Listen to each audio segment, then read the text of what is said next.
Hey guys, welcome to low के बंदे। आज हम जानेंगे कि कोई भी महिला दहेज व घरेलू प्रताड़ना से अपनी सुरक्षा कैसे करे।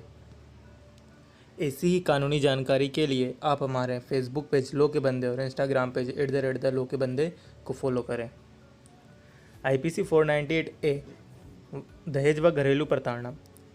महिलाओं पर हो रहे अत्याचार को देखते हुए महिला ने एक आंदोलन करा, जिसके दबाव में आकर सुप्रीम कोर्ट ने भारतीय दंड संहिता में 498A वजूद में लाकर धारा 490A यानी किसी महिला पर पति या पति के रिश्तेदारों द्वारा क्रूरता की हालत में बचाने वाला कानून साबित हुआ। जैसे कि पति या पति के रिश्तेदार या उसके कोई भी घर वाले जो उसकी पत्नी के ऊपर क्रूरता या हिंसक तरीके से मारपीट या उसके ऊपर अत्याचार करते हों, तो ऐसा करने पर उन्हें सज़ा देने के लिए एक प्रावधान लाया गया, वो भी भारतीय दंड संहिता 498A के तहत कानून। और यही इसकी कानून क्रूरता की परिभाषा भी बताता है।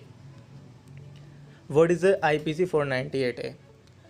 आईपीसी 498A क्या है, घरेलू और दहेज प्रताड़ना क्या है। आज के जो वर्तमान में चल रहा है, किसी भी परिवार में महिला पर हो रहे अत्याचारों में दहेज न देने पर किसी भी महिला के ऊपर उसके ऊपर हिंसक व्यवहार किया जाता है, उसे मारा जाता है, पीटा जाता है, व उसके ससुराल की तरफ से उसके ऊपर बहुत सारे अत्याचार किए जाते हैं। ऐसी ही चीज़ों से निपटने के लिए भारतीय कानून में दहेज लेने और देने पर हिंसा की बात को बताते हुए भारतीय दंड संहिता 1860 की धारा 498A में आपराधिक गुनाह माना गया। यह बहुत बड़ा अपराध है और इस अपराध के लिए सज़ा का प्रावधान भी दिया गया है। इस धारा को आम जुबान में दहेज के लिए प्रताड़ना के नाम से भी जाना जाता है। कहने का मतलब ये कि इसको दहेज के लिए किसी के ऊपर हिंसक व्यवहार करना, किसी औरत को प्रताड़ना देना, या आम जुबान में से ऐसा भी कहा जाता है कि उसके ऊपर अत्याचार करना किसी भी महिला के ऊपर। धारा 498A को भारतीय दंड संहिता में 1983 में विवाहित महिलाओं को पति या उसके रिश्तेदारों द्वारा क्रूरता के बर्ताव किए जाने और डराने या धमकाने से बचाने के लिए पेश किया गया था।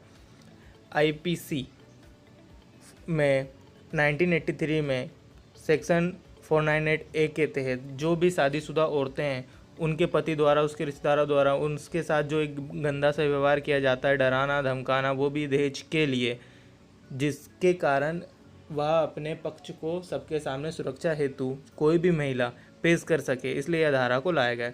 इस धारा के अनुसार जो भी दोषी होगा वह सजा व उसे उचित जुर्माना देना पड़ेगा।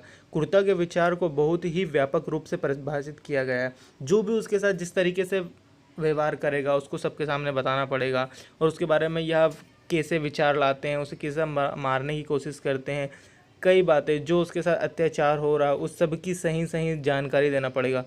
जैसे कि उसके ऊपर शारीरिक या मानसिक क्षति पहुंच रही हो, किसी महिला की शारीरिक व मानसिक उत्पीड़न के कृत्यों में सही तरीके से लुप्त हो जाना, मतलब बहुत ज़्यादा उसके ऊपर अत्याचार करना, किसी भी व्यक्ति द्वारा किसी महिला की किसी बात या किसी रहस्य के लिए उसे ब्लैकमेल करना, या किसी महिला की किसी भी मांग को पूरा करने के लिए उसके साथ गैर कानूनी संबंध को बनाना या उस महिला का शोषण करना आदि के लिए उसको इस एक्ट के तहत या इस सेक्शन के तहत सज़ा मिलेगी।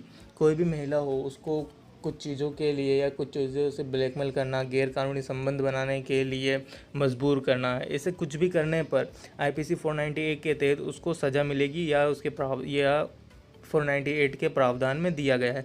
किसी महिला की आत्महत्या करने के लिए प्रेरित करने वाली स्थिति पर भी यह क्रूरता के अंतर्गत ही आएगा, और इसके लिए बहुत ज़्यादा सज़ा दी जाएगी, और इस प्रावधान के अंतर्गत इसे सज़ा भी हो सकती है और इसे जुर्माना भी देना पड़ेगा। क्या है एक कानूनी प्रावधान?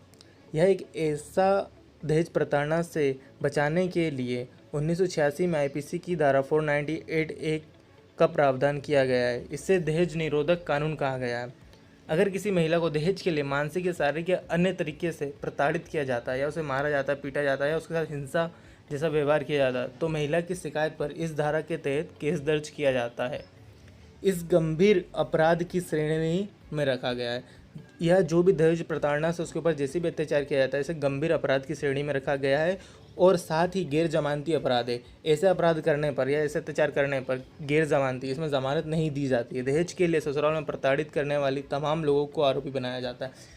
दहेज के लिए उसके पति या उसके रिश्तेदार या उसका बहन हो या जो भी हो, घर में उसके सास ससुर जो भी हो, जिसने भी उसके ऊपर हिंसा या अत्याचार किया, उन सभी को आरोपी बनाया जा सकता है और वह आरोपी साबित होने पर उन लोगों को सजा भी दी जाती है। दहेज प्रताड़ना और ससुराल में महिलाओं पर अत्याचार के मामले में निपटने के लिए कानून में सख्त प्रावधान है। महिलाओं को उसके ससुराल में सुरक्षित वातावरण और सुरक्षित सेफ्टी मिले, कानून में इसके पुख्ता प्रबंध किए हैं। क्या है सजा के प्रावधान?